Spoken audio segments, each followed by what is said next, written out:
There's a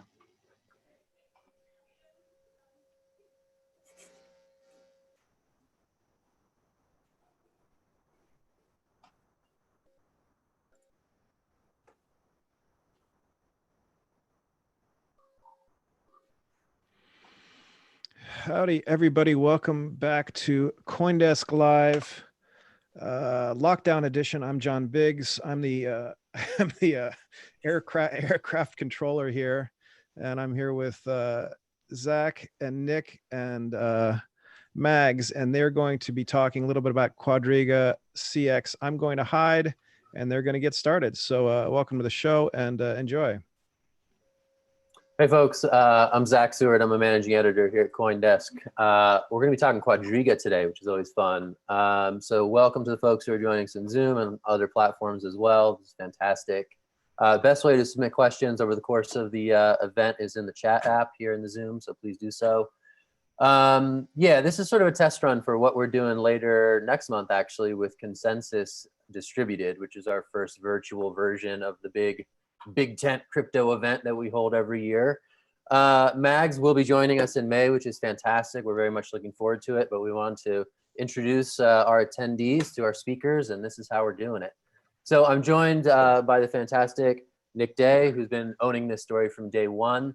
Before we get into the questions about where things stand with QuadrigaCX and recovering funds that were lost in that shutdown, I want to throw it to Nick to just kind of do like the minute-long history of this epic saga and where things stand now. So I'm going to toss to Nick, and he's going to knock that out for us. Hey guys, thanks for joining. Yeah, Quadriga's been a crazy story for a while. For those of you who aren't familiar or who are only kind of familiar, Quadriga's founder and CEO Gerald Cotten was reportedly, he was announced to have died back in December 2018. The actual announcement came mid-January 2019, and at the end of the month, the exchange filed for relief because apparently Cotton was the only one to have access to its crypto wallets and the only one who could, run its operations, and therefore some $200 million in crypto and cash were inaccessible. Ernst & Young took over as the court-appointed processor to try and recover the funds. It has so far not been able to recover much beyond a couple $1 million through working with the fiat processors. Doesn't look like they're trying to get the crypto back at this point. So it's unclear just how much the creditors of the exchange will be able to access. This process has been ongoing. The exchange is formally bankrupt now. It's not coming back. And, we're still just waiting to see, whether Mr. Cotton has left any way for funds to be recovered, B, whether his body will be exhumed by the Royal Canadian Mounted Police, as there's some concerns as to, whether he's actually passed, C, how much funds are actually available, and also, how many users are available, because the numbers changed quite a lot since January 2019. And so, Mags, with that as sort of the preface, you're working on behalf of, affected users. Step in and first of all, introduce yourself. Thank you for joining us, and let us know how you fit into this picture.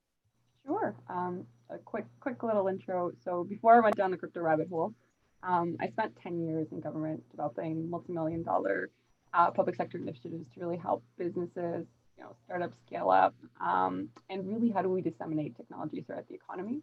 And then over the last 2 years, I've helped kind of build startups in the areas of DeFi and blockchain, and I also consult on digital assets with MetaMesh. So recently, for example, I worked with 3iQ to launch North America's first regulated Toronto Stock Exchange listed fund, which is really a huge win for retail consumers, especially looking at something like Quadriga that happened. So, I've been kind of active in building the Canadian crypto ecosystem, mobilizing our industry to help respond to regulators, especially because, being affected by Quadriga's downfall, we want to see both kind of like this negative perception of our industry as, scam artists and money launderers go down, and things like Quadriga really don't help, our businesses or they're having trouble accessing even COVID relief funds because they're associated with crypto and there's still that money laundering perception. And then so lastly too, I advise the nonprofit Blockchain for Climate Foundation, and we're working with the UN and other global partners to really put global carbon accounts on a proof of authority blockchain. So in terms of your question to how I became involved, well, first of all, I lost money. I was just like, the other 100,000 affected users.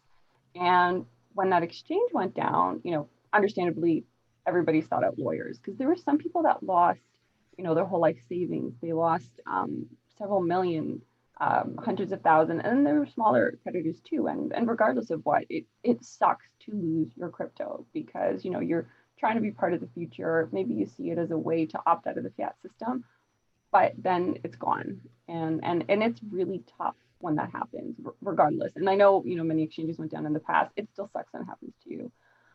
So, several law firms kind of became involved at that point, and they put forward kind of different, concerns like user privacy protection. There was concerns about the costs of litigation with so many firms involved. The real need for an investigation of what the heck happened, like $200 million was gone, right? And so given, there were a large number of victims and the fact that we're breaking new legal ground in Canada and potentially, this could be looked at from other jurisdictions of like how to deal with these kinds of proceedings. One legal firm was selected to represent all creditors, and that's Miller Thomson. And then there was a committee of affected users brought in. And so this committee plays an important role because we represent the interests of all affected users.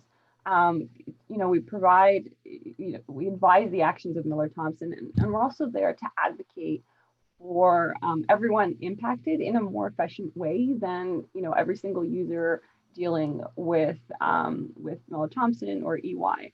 And so in terms of, how we came to be there, we were appointed members, and now you can only be appointed if you lost money, right? And that appointment process was really no different than a board appointment. You needed to apply, undergo a rigorous interview process, and then the important part was that EY and MT tried to pick a diverse group of creditors that could better represent the broad victims in a more fair way. For example, some were representative more of small creditors, others of whales, and and kind of put these interests in front of a judge, because there will be kind of different pushes and pulls depending on where you sit sort of along the scale. For example, if you didn't lose any money and you were just on the platform, maybe privacy is a big concern to you. But if you lost money, obviously you want to get as much of it back and quickly, right? So that's kind of the one hat that I wear as a committee member that was appointed. And then kind of like, I know sometimes it's boring, the legal stuff, but as we kind of, as when the exchange went under and Jerry died, Quadriga filed for insolvency protection. Part of it was to like, let's stave off the lawsuits and figure out what happened, right? And EY was appointed to oversee its restructuring. But as we kind of like, we dove into the story, it became really apparent that there's no operating platform, right? There's no experience management here, and it's totally beyond restructuring, right? So let's shift the process into bankruptcy.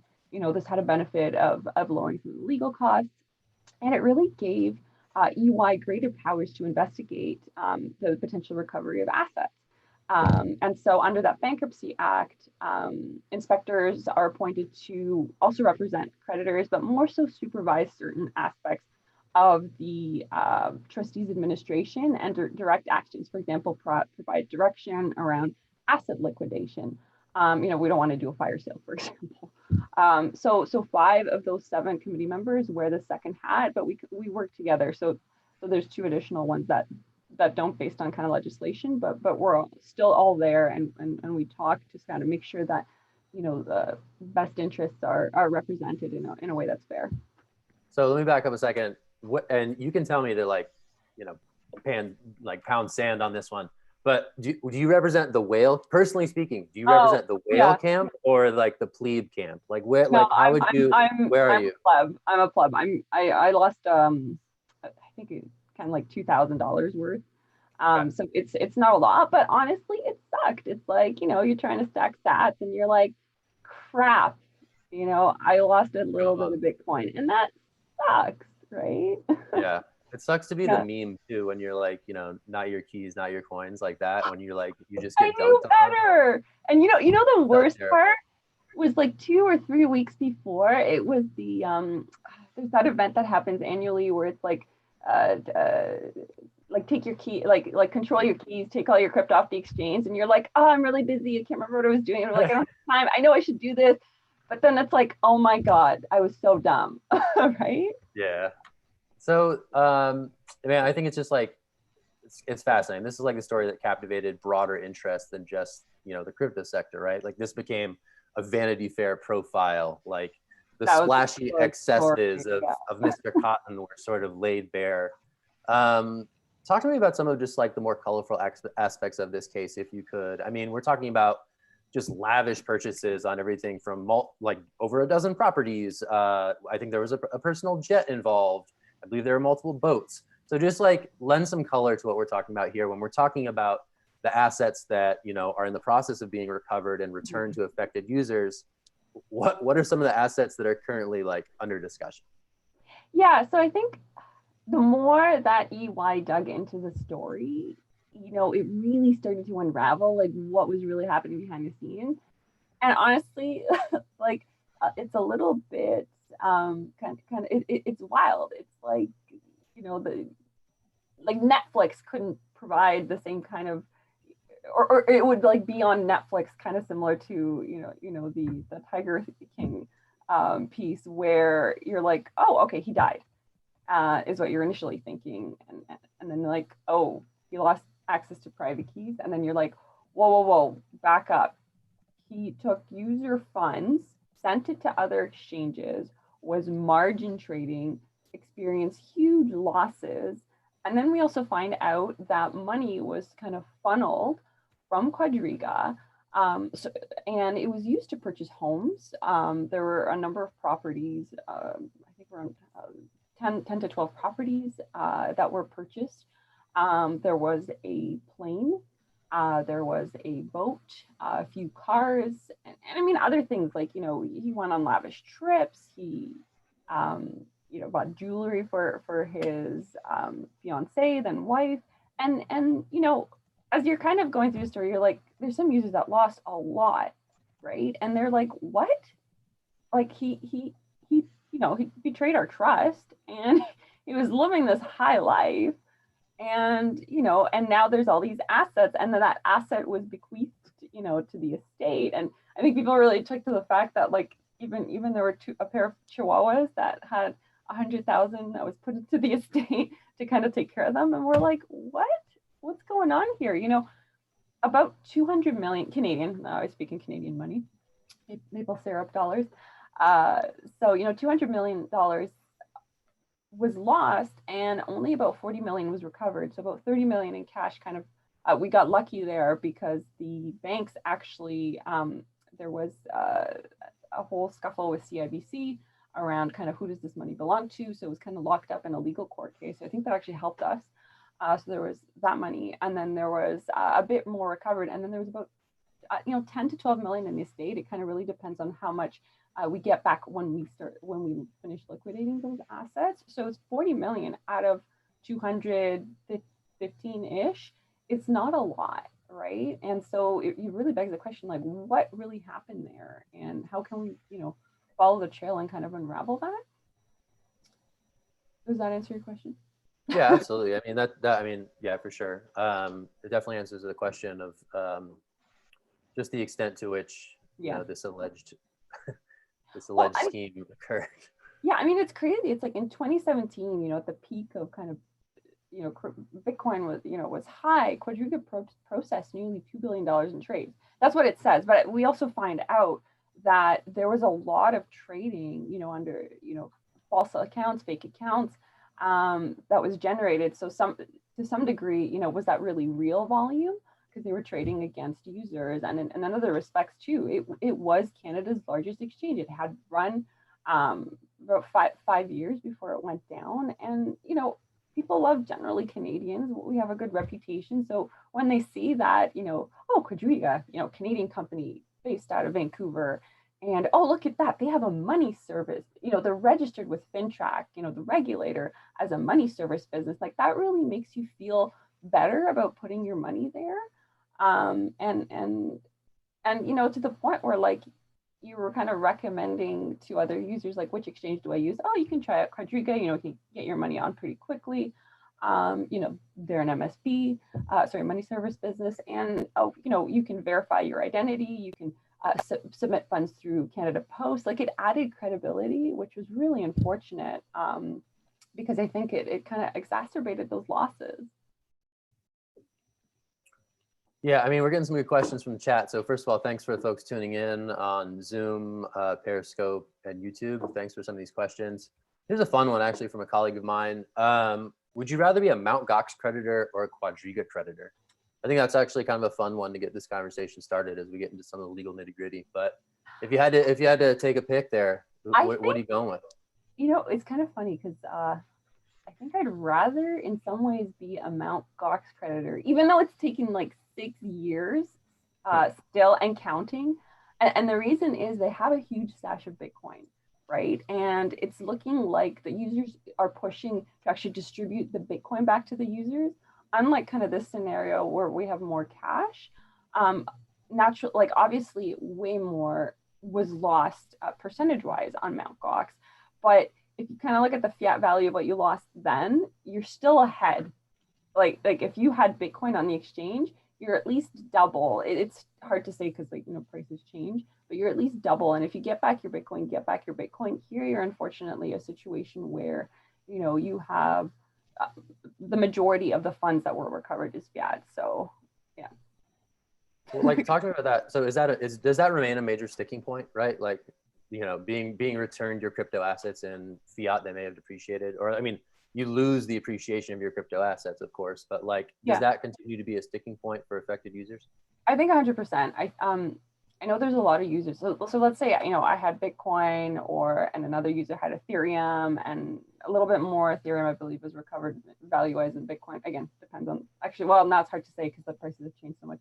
But everyone's like, well, I don't care about cash. I want that exact Bitcoin. But, users have to understand that everybody lost money, right? Whether you had cash or crypto. And to be fair, the way that it's distributed, it has to be kind of an equal percentage-wise one. The part where it gets tricky is, depending on kind of what the fiat value versus the Bitcoin value versus Ethereum value, right? And sometimes depending where the prices are at, you might be more beneficial depending on where you kind of value that. And that's where I think the legal precedent comes in, sort of around how maybe this wasn't dealt with a lot in courts or on the crypto side, but you kind of have to look at, past precedents of when do you value this? But maybe, is it when the exchange went down or when it went into bankruptcy? And that's kind of, I think, historically how it's been dealt with, for example, around stocks. But it's a tough call because either way, like somebody loses a little bit more.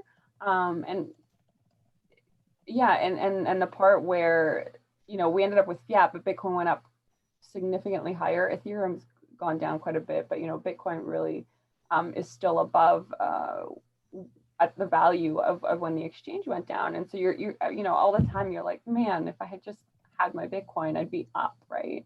But you're not. And it's like, I want my money faster because I want to get in before the halvening, for example. So it's rough, right? Cool. So yeah, that's pretty rough. I'm kind of curious. This is, I think, coming from a attendee, but obviously a number of federal agencies around the world are looking into this, including the FBI and the RCMP. Mm-hmm. Do you know what the latest is, and what progress they've made, or why they're not making a lot of progress? Okay, so the fun part about NDAs is that I can't talk about a lot of things. But the actual kind of more ironic part about the NDAs is I'm actually not in the know when it comes to law enforcement activities the committee and inspectors are actually removed for that. Those things are redacted. And I think, the rationale is, if there's certain law enforcement activities happening, a leak could harm the investigation. So I can understand that, but it's frustrating too. So unfortunately, I don't know. The things that are more known is that, yes, I think actually, just stepping back a little bit, I think it's amazing how this community really came together when Quadriga happened. We had exchanges, putting up, Kraken, I think, put up 100,000 on information, please send information if you have any. There were a lot of people that actually started, tracking the blockchain. There's a gentleman who started breadcrumbs, and people are kind of, it's an app where you can actually track Ethereum on the internet. So it's sort of similar to like crypto tracing companies, but for regular people. And people are kind of crowdsourcing, let's follow the money where it went. And there's a user, he goes by QXTINT, I believe, and he really dug deep into things, both Jerry's past, but and provided information to the FBI. And I think and a lot of that is in that Vanity Fair article around, like Jerry had a history since 15 of running Ponzi schemes, right? And the other co-founder of Quadriga has a criminal past. He ran Ponzi schemes. He was responsible for washing funds. He was arrested in the U.S. And so, kind of putting these things together, once they became public knowledge through, good investigative work and people really coming together and find out these things, it really helped us too, because if something's under NDA, even Miller Thompson or EY know it, it can't be talked about. But once that kind of information was brought into a light, it really helped us because we could do things like publicly appeal to the RCMP, Canadian police, and say, hey, like, there's something funny that happened here. Can we dig up the body? Maybe that'll help kind of, figure out, like, do we need to keep looking down certain avenues? And so it does really change kind of the conversation and once things become public. And it's cheaper too for the RCMP. Like, I know a lot of people after things like that Vanity Fair article, or even the article that traced sort of the path of when Jerry went to India, and how he died, and the crazy story there where, like, he died, he was put in the hospital, but then his body was brought back to the hotel, and then from the hotel back to the hospital, which rejected it. They're like, whoa, this isn't how we do things, that we can't just process this body that was brought back. So then it got sent to I believe a university for embalming. Like, there's just weird stuff there kind of that was happening too. And so, a lot of people are like, dig the body up. Is he dead? We want to know, right? So if we can appeal to the RCMP, we don't have to then go through an expensive court process to kind of argue why we need to dig up the body. And maybe and if there's a resistance, fight to dig up the body and then prove if it's Jerry or not. So 2 quick follow-ups there. On the exhumation front, I know that Miller Thompson sent a letter to, I believe, the minister in charge of the RCMP. I'm not sure if there's been any kind of word back or if anyone's heard anything. As far as I know, and again, I'm not privy to a lot of these kind of, law enforcement agencies. There isn't anything active on that front. I think, personally, like, my personal opinion, I am a little bit frustrated because if you kind of look at traditional financial markets, if something like a financial crime of 200 million that affects, 100,000 Canadians happens, politicians kind of, jump all over themselves to be like, we got to stop this. Things can't happen again. Like, this is such bad news.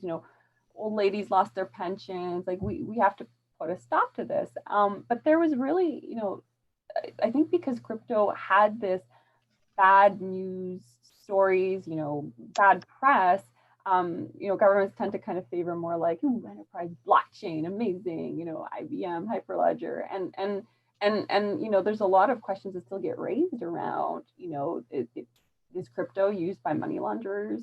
And I think a lot of companies are doing great work to show that we're not. MIT did a study, and that showed that very small percentages of crypto are used in money laundering, but that kind of perception continues. So I think it makes it very hard politically to kind of come in and support this industry when the general public might, optically not support that as well. But that's the nature of those kind of positions. So I think it's a real shame, because I think there's a lot of companies here in the space, especially in Canada, doing amazing work, to help, whether it's kind of like, bank the unbanked, provide alternative ways, to access banking. Like, that's not an issue just in the developing world. Like in the US, something like 25% of people are unbanked or underbanked. So, we're building these kind of new rails.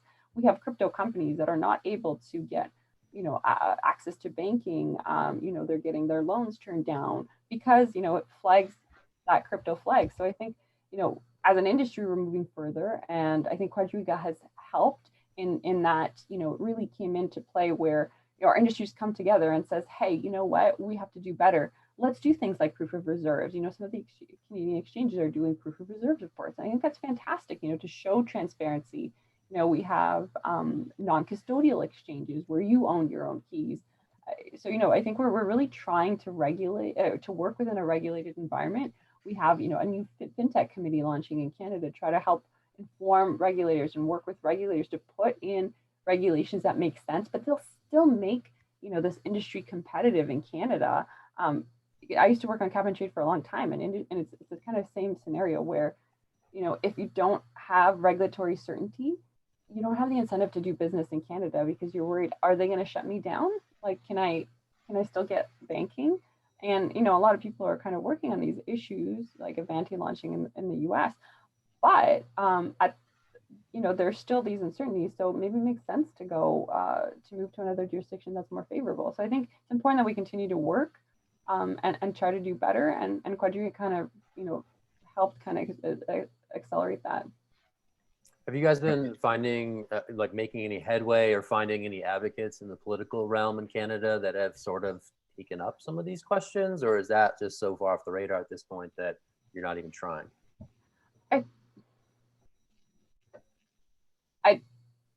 I don't, like I said, I think a lot of politicians tend to be more towards like, let's support the blockchain ecosystem, maybe DeFi, maybe a little bit. It is really tricky to kind of,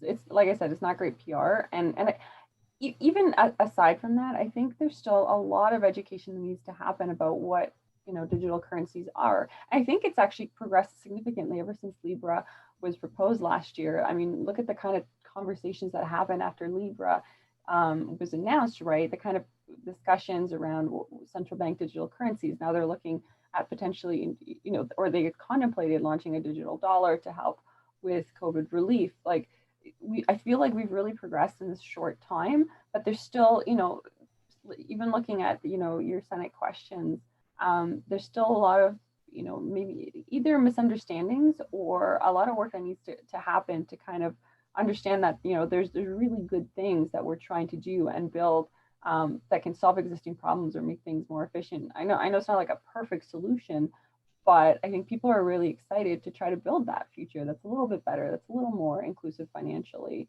maybe that can deliver, funds a little quicker to people. Yeah, I want to get a few, well, thanks for tuning in, everybody, to CoinDesk Live. We're having a great time. I want to get a few sort of brass tacks questions on the record here from some attendees. So a great one from a guy named Jeff Jeffries. Quick, simple, easy one. Do creditors need to worry about their identities being revealed as it relates to the QCX case?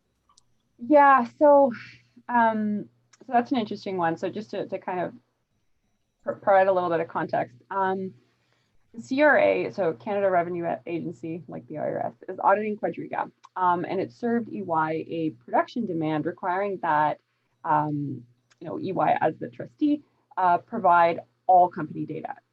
So now that's not just financials on Quadriga, but it also wanted to have all user data. So things like, user info, like their name, their wallet addresses, address mapping, their fiat and crypto transactions on the platform, trades, deposit, withdrawals, balances. And so they want access to all of that. And is under, it was really under, we want to do an audit. And the reason that is because Quadriga never filed taxes. So it could have tax liabilities. And so they want to figure that out. But it's, and that kind of is a separate issue around if there is a tax liability, then the CRA pursues it. It could be a claim against the company, and then they're like every other creditor.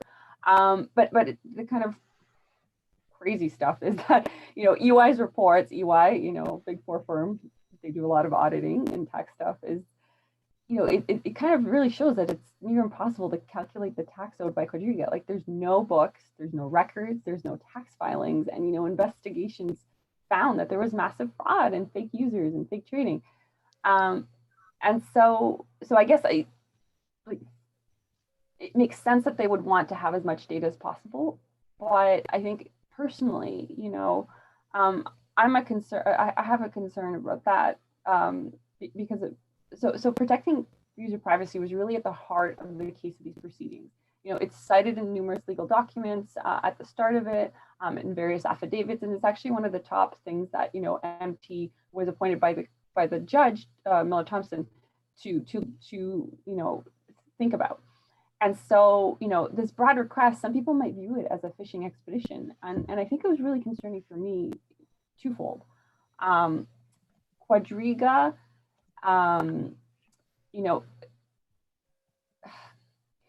okay, so typically, companies have fought to protect user privacy, whether it's Apple and encryption or, even Kraken fighting the New York's AG request for information.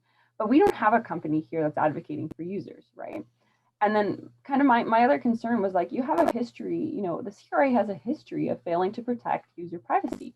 There's been hacks, there's been data breaches and mistakes, right? Look at even the most recent breach in the US, the Small Business Association's online application portal for COVID relief. So, naturally there are concerns about privacy protection. And I hope, there's obviously additional measures taken, but I think it's a right kind of concern to have. But I can't speak to how well they protect their data, but I do think that it's a concern to have whether this is managed right. Does that sort of touch on that, or do you have follow up on that? Yeah, I think that makes sense. I'm not saying to follow up with the chat, but I know Nick reported on that recently about, EY turning over some potentially sensitive information. I don't know if you want to say more about that, Nick, but I thought that was sort of the latest twist and turn in what continues to be a really interesting story. I think the way that the laws work is there's really no way to stop the CRA from auditing Quadriga and making claims. Like, the CRA has a right to, right? What would be wrong though is if their request was really just a vehicle for getting this beautiful database of taxpayers to target for crypto audits, right? Now they could still do that, but they would need a federal court order, and one hasn't been requested. And just sort of, to assuage fears, Miller Thompson has confirmed that the purpose of that request was really for the audit of Quadriga, and that no user or group of users is under investigation, but it's just something, I don't love it. I think people just want to make sure that their data is protected, right? Yeah, absolutely. I mean, it makes sense. It absolutely makes sense. I think we're all the crypto space tends to be a little more on the, cautious side and the privacy protection side, I think, than the general populace, right? Yeah, no, absolutely. I mean, honestly, in terms of education as well, I think there's an interesting question about having experienced this loss of funds firsthand. Do you have a particular perspective on whether or not people will ever stop entrusting their funds to exchanges as a central point of failure in the system? Or do you think that degree of centrality will always be necessary and there needs to be some sort of additional protective measures? I'm just curious as a person who lost I think what was kind of crazy, Binance did a study and within the last year, maybe even 6 months, something like some crazy percentage, like 90%, and some of these are big users, like maybe hedge funds, they keep their funds on exchange, like multi-million dollars. So even though things like GOX, the New Zealand exchange, Quadriga, Einstein Exchange, 2 exchanges went down in Canada last year and lost funds. So really bad news story for Canada. Like, despite all these things happening, people still put money on exchanges and leave them on exchanges. So I don't think it's going to change the nature of things. I think what we can do is kind of make sure there's proper but competitive regulatory frameworks in place, working really with the industry on things that make sense, because it is a different industry and maybe it doesn't really fit in how traditionally, custody is done. So I think definitely there's measures that, companies can do, but I think it really comes down to you yourself personally. Some people prefer, to hold their own keys, and they might use exchanges that are non-custodial, and that's definitely an option. But then you have to kind of like looking more mainstream, there's always going to be users that, maybe I'm newer, or, I don't trust myself. I'm worried about like losing my private key. I'm worried about a hack on my computer. And maybe I really trust, this exchange a little bit more. Maybe it's a couple $100, and I feel like I can, keep it there, distribute it enough, maybe distribute it against a few exchanges. I think it's impossible to completely keep money off exchanges if you want to have kind of the liquidity that you're looking for right now. And if you're trading, if you're actively trading, some people set limit orders, you're going to put money on an exchange. If you want to, on and off ramps, if you want to buy crypto or sell crypto, unless you're using a custodial exchange in Canada, for example, Bull Bitcoin is a good example of that. But, for example, if you want to buy Ethereum, they don't deal with anything with Bitcoin, you're going to have to use an exchange. So really what we need to do is we need to make sure that those, consumer protection measures are in place, that there's transparency, for example, proof of reserves, and go from there. So bouncing off of that, last year, the Investment Industry Regulatory Organization published a proposed framework a couple months after Quadriga collapsed on how crypto exchanges and other platforms could better secure data, maintain controls. Do you think that those guidelines address the risks that existed in Canada prior to Quadriga's collapse? And do you think that their implementation will help? I think some of it was informed by Quadriga when you're kind of reading between the lines and you're like, okay, this is what Quadriga is doing. So you're kind of mitigating against that. I do think it actually pushed and accelerated that regulatory conversation in Canada, because it made regulators look bad. If you don't have a regulatory framework, Quadriga happened, what do we do from now? And for example, when Einstein Exchange collapsed a few months later, British Columbia Securities Commission was much quicker on top of that. They heard a lot of complaints about users, and they closed it down and potentially prevented more losses. So I think we're starting to see better action. I know our industry's kind of been talking back and forth with regulators and providing feedback on that. I think some people think it's not perfect yet. There's some, it gets really tricky because they're trying to work within the existing regulatory framework, and there's things that are proposed. A more recent kind of guidance came out 2 months ago, a month ago, where they're treating any kind of digital asset, if it's held by a custodian, it's a security, even if it's Bitcoin, if, unless you do immediate delivery, it's a security. So kind of really, I think a lot of people maybe, or some people weren't expecting things like that, and it kind of changes the nature of the conversation. I think because I come from a public policy background, working in government, kind of both economic development, and I understand kind of, how regulatory frameworks work. A lot of times what I see is that there's all these different policy issues. And right now we're really working in this, with the regulators and the securities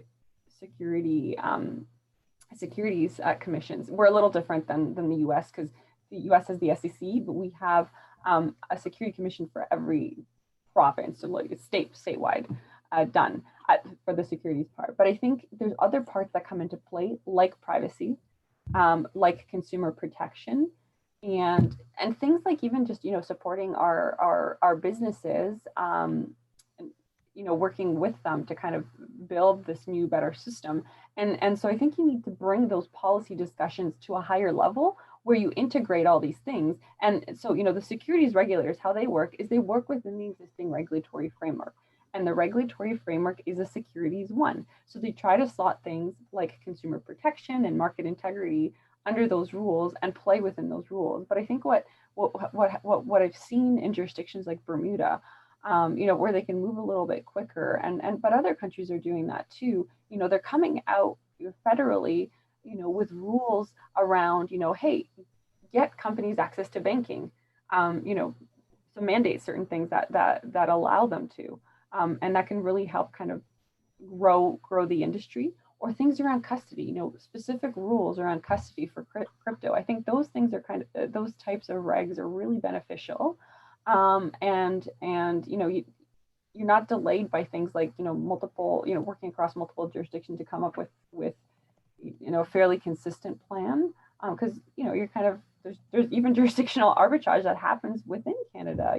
People feel that maybe Alberta is being a little more supportive of the blockchain industry. One of the banks that's a Crown Corporation of government was providing banking services to crypto companies for a while there. So a lot of companies kind of moved to a more supportive space even in Canada. So I think if certain regulators are willing to be a little bit more to work a little bit more with industry to come up with something that makes sense, I think it makes sense for those companies to migrate there and work with them and politicians. But like I said, it kind of needs to be brought up to a higher level where you start to kind of like piece these things together, and maybe it makes more sense to make a framework top down and kind of start newer as opposed to try to fit into the existing framework.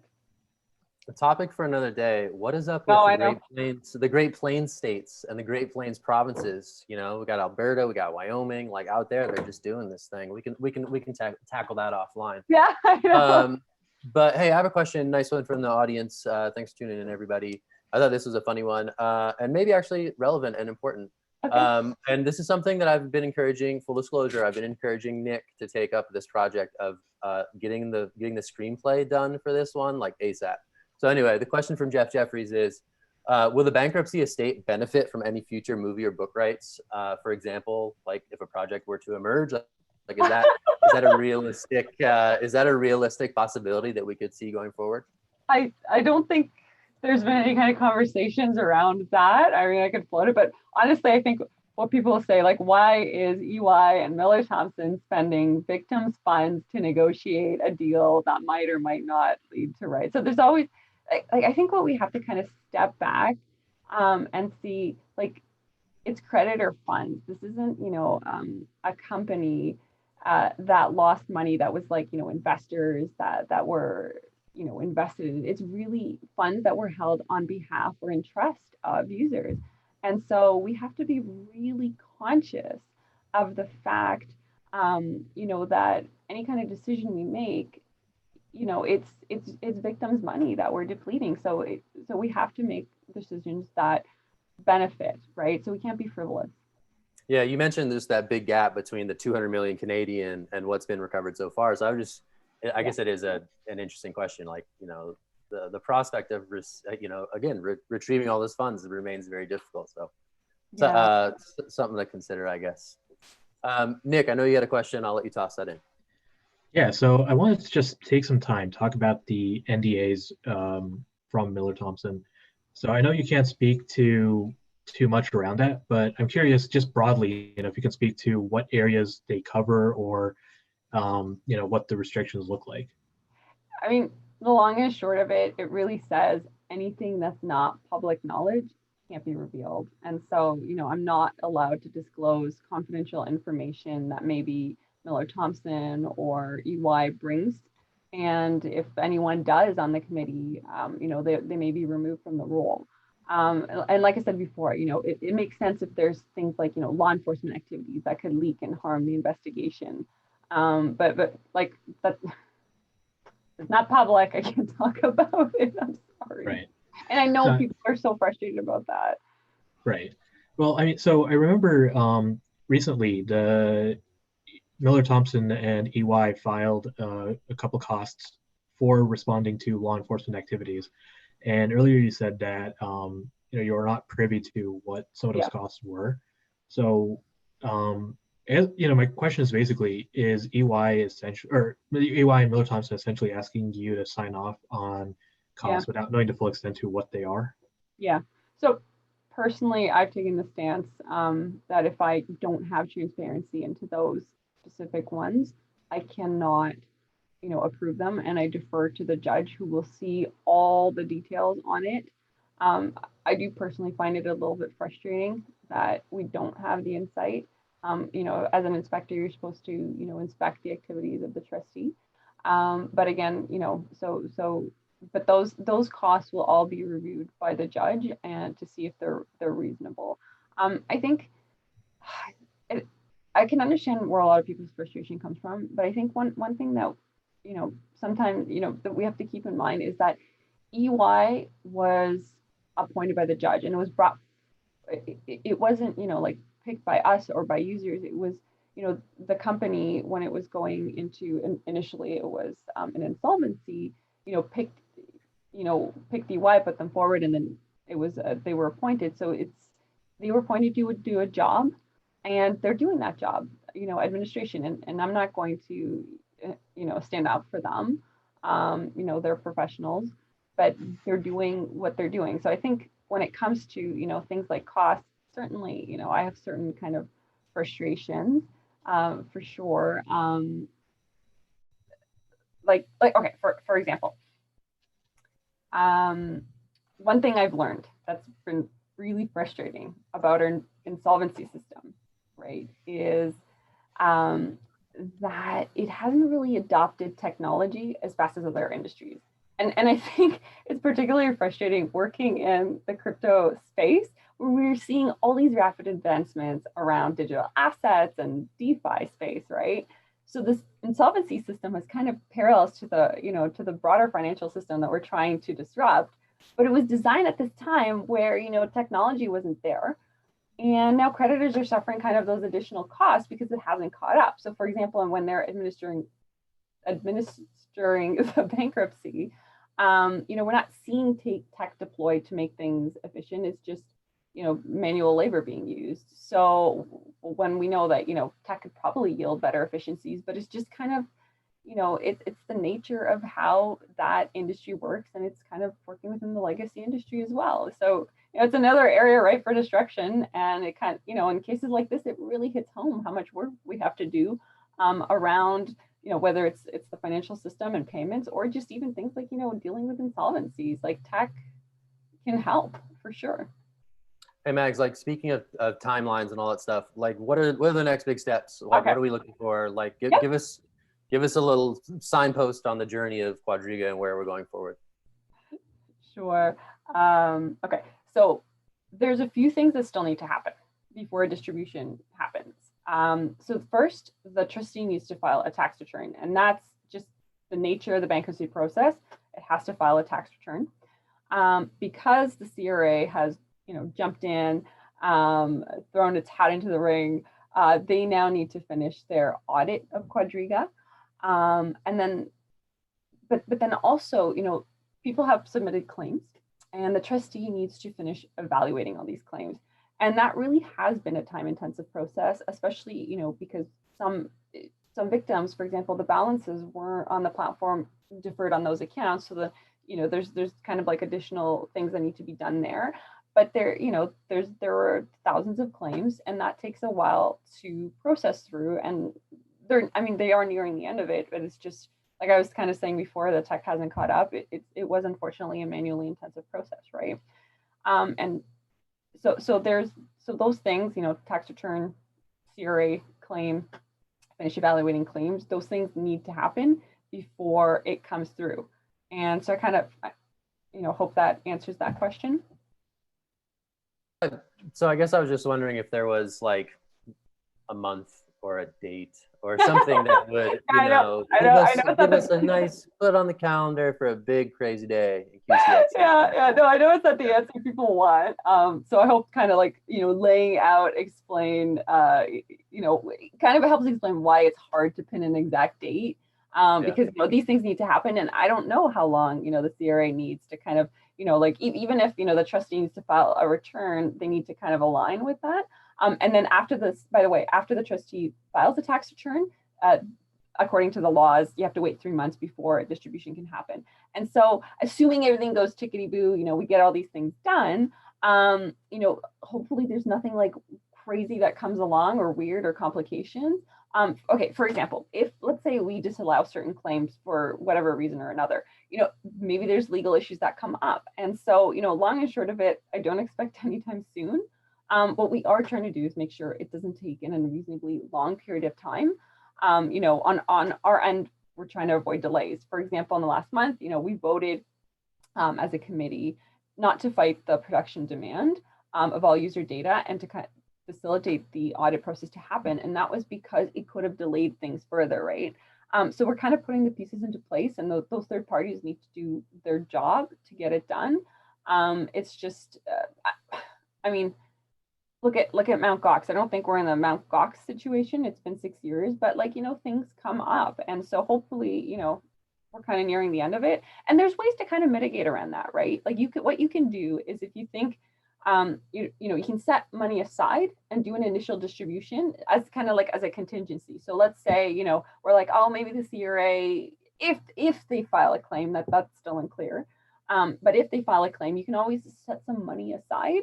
And then, depending as a contingency and depending on what happens, do another distribution. We want to get money out. Users want their money, right? We're cognizant of that. Yeah, absolutely, absolutely.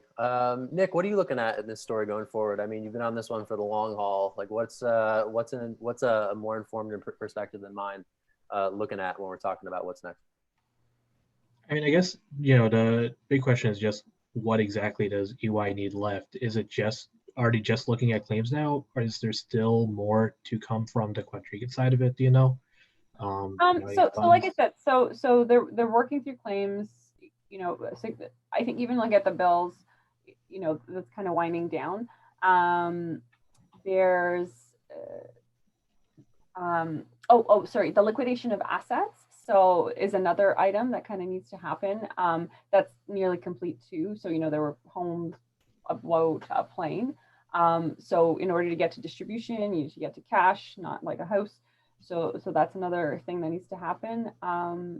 It's just there's a few things that need to that are on the list, and then we're good to go. Okay, so this is actually coming from one of the users. So I get that there's been partly due to the NDAs, there's been a lot of lack of transparency between what's been going on in the background versus what users are actually seeing. One user question has been, if you weren't yourself on the committee, what would you think about the job that it's been doing, that the inspectors have been doing? Is there really anything like, how can you kind of address that, I guess?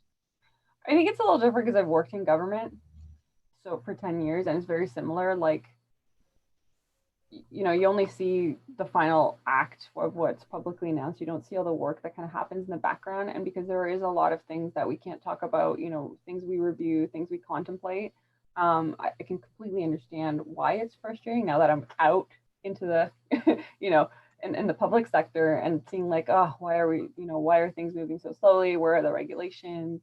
But at the same time, you can kind of understand what goes into that. And so, sorry, we can't reveal the kind of items under the NDA. I understand it's frustrating, seeing costs, professional fees happen. Like I said before, we didn't appoint EY, we didn't appoint Miller Thompson.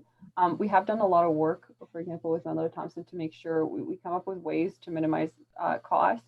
Like initially, there were a lot of costs associated with dealing with users, and we kind of said, hey, let's back that off. I know it's important to communicate, but at the same time, like it's costing the estate a lot of money. And so if we scale that back and just focus on legal things, and as they arise, then we can help kind of maintain the pot a little bigger.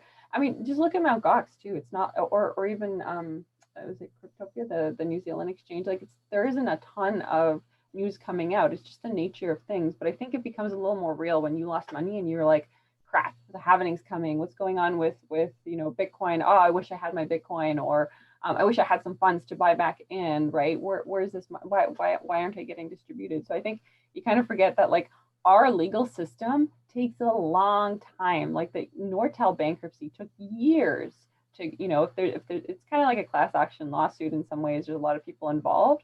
You're dealing with thousands of claims. It takes a long time, and it's frustrating, yeah, but it's the nature of kind of the legal system. It's the nature of the bankruptcy process that maybe is a bit out of date technologically. It just, I can understand why they're frustrated. Cool. So we're going to wrap up with that. Getting the signal from the producers back at the ranch. So thanks so much for being with us, Mags. This is, again, like a warm up for our big May 11th through 15th consensus event. I'm going to slap the link into the chat. It's free to attend. There's going to be a lot more great conversations going on in a 24-hour format in mid-May. So please do join us. We're also going to be doing these CoinDesk Lives twice a week until then. So with that, I'm going to throw it back to Biggs in the control room. Mags, thank you so much for answering the questions and all the work you're doing on behalf of affected users. Appreciate it. Thanks, and thanks for sharing this crazy story and what we've all been through. Yep. We'll be here. All right. See you, folks.